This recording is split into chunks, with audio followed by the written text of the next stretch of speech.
Salut à toi, comment ça va quoi? La famille ça va? C'est bien, tant mieux. Alors on se retrouve dans cette vidéo où je vais vous parler de me donner mon point de vue, hein, parce qu'après, chacun après son avis, sur la saison 3 de Sliders, les mondes parallèles. Bon, t'es pas con parce que c'est noté dans le titre, hein, voilà quoi. Alors, cette saison comporte 25 épisodes, des biens et des moins bien. Cette saison est beaucoup décriée par certains fans parce que à cause de la mort d'un personnage. Voilà.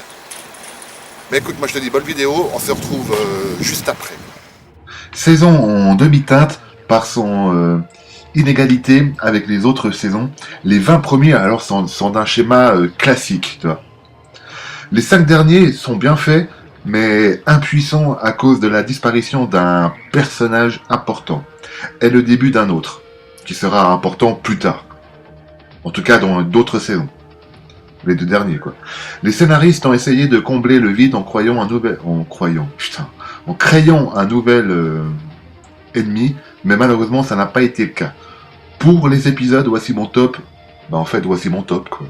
Je veux dire, c'est débile.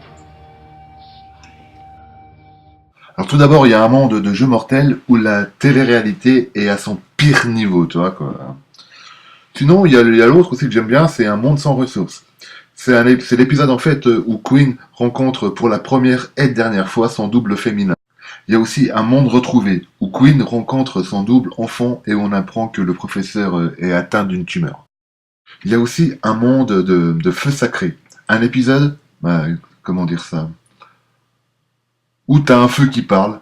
Ouais, cher ami, t'as bien entendu, un feu qui parle. Il y a aussi un monde de partage où Rembrandt est enceinte, je sais pas comment on dit. Oui, cher ami, t'as bien entendu, Rembrandt enceinte. Il y a aussi un monde robotique où Freddy Krueger apparaît. Non, je déconne, c'est Robert Englund, son interprète, qui apparaît. Oh, l'autre est... Il y a aussi un monde endetté où Wade rencontre son père et sa sœur, qui ne la connaissent pas, et où Arturo fait du babysitting. Il y a aussi un monde de stress où le prof, il est stressé qu'en fait. En fait, cet épisode, c'est une parodie, on va dire, de Jack l'Éventreur. Et c'est cool, ça.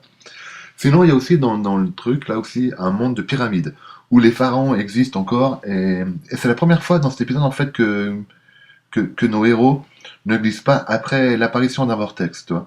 Et c'est la dernière fois qu'on voit aussi le Minotaure créé par Quinn.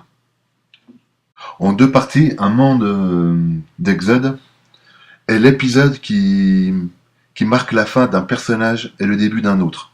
À l'époque, je me souviens quand c'était passé sur M6, ça m'avait choqué, putain, et foutu les larmes. Bon, il est quand même très bien cet épisode, hein. Un monde de zombies. En fait, c'est du Walking Dead avant l'heure. Non, je déconne, l'autre est... Un monde d'aliens. Ouais, en fait, passons. Un monde de brume, où on retrouve le premier double de Quinn.